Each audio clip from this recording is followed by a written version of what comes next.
Before assessing a wound, identify your agency's approved wound assessment tool and review the recommended frequency of assessment.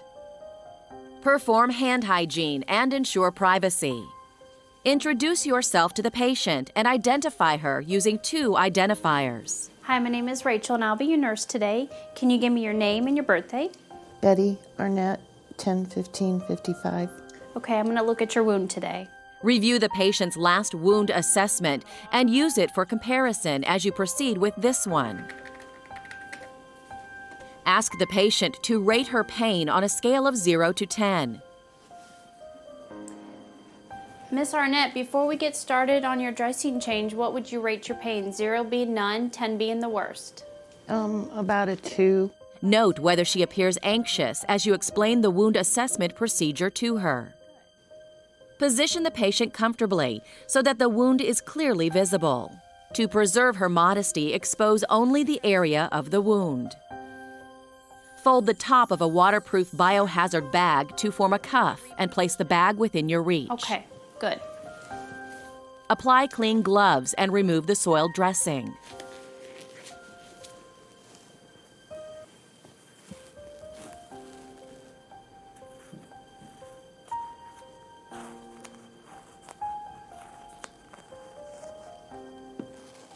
Examine the color and consistency of the drainage on the dressing and note whether it has any odor.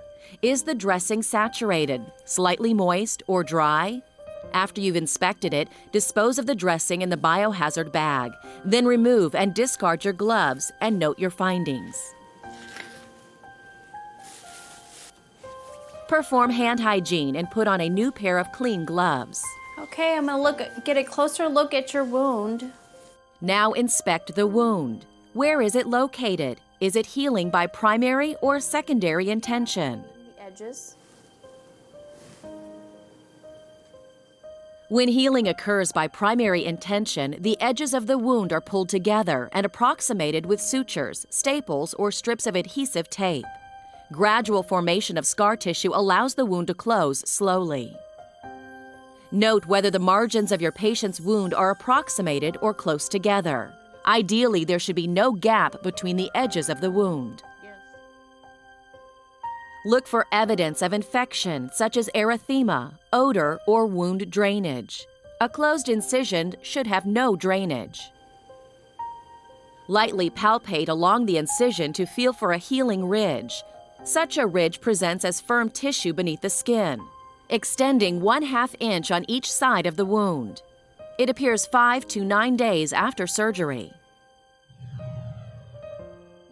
Pressure ulcers and contaminated surgical or traumatic wounds heal by secondary intention.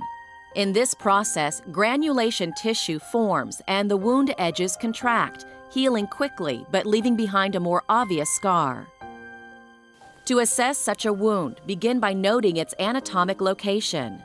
Using a centimeter measuring guide, note the wound's length, width, and depth. Measure its length at the longest point of the wound. Measure its width from side to side. Gauge the depth of the wound by inserting a cotton-tipped applicator into its deepest part. Mark the applicator at the level of the skin. Then discard the applicator and measuring guide in the biohazard bag. To assess for undermining or tunneling, use a cotton-tipped applicator to gently probe beneath the edges of the wound. Indicate the location of the undermining, if any, using a clock face with the patient's head representing the 12 o'clock position and her feet marking 6 o'clock. Document how many centimeters the undermining extends beneath intact skin. If the wound is a pressure ulcer, assess the extent of tissue loss by determining the deepest viable tissue layer in the wound bed. Necrotic tissue may prevent you from seeing the base of the wound. Identify the tissue type, noting what percentage is intact. Note also whether granulation tissue, slough, or necrotic tissue is present. Indicate the color, consistency, odor, and amount of exudate. Express the amount in terms of how much of the dressing is saturated, such as 1/3, or simply describe its quantity using terms such as scant, moderate, or copious. Do you smoke? Occasionally. Okay. Smoking does delay the wound healing. Well, that gives me good reason to stop then, doesn't it? Yes. If the wound edges are rounded toward the wound bed, this may indicate delayed healing. Evidence of epithelialization at the wound edges, on the other hand, indicates wound healing. Complete your assessment by inspecting the skin adjacent to the wound. It offers clues to how well the wound is healing. Take note of its color, texture, temperature, and integrity. When your assessment is complete, apply the dressing as prescribed. Write the time and date on the new dressing and initial it. Check the patient's pain level again.